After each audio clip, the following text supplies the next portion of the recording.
खुल जा SIM SIM.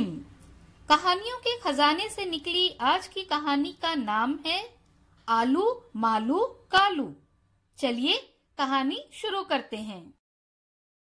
Malu आज पहली बार बाग से सब्जी तोड़ने गया था।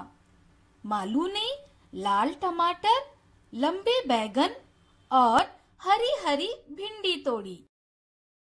दादी ने कहा, शाबाश मालू, जाओ और कुछ आलू भी ले आओ।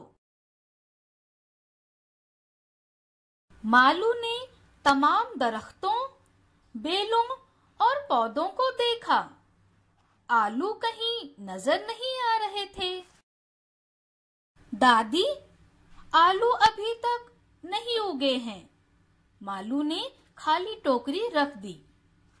नहीं मालू, बहुत से आलू उग रहे हैं, गौर से देखो, दादी ने समझाया। मालू वापस बाग में चला गया। कालू भी उसके पीछे जाने लगा।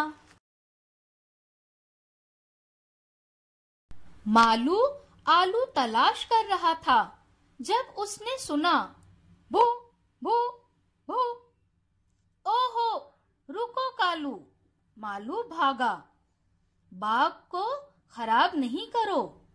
मालू ने देखा कि कालू ने एक गड्ढा खोदा है।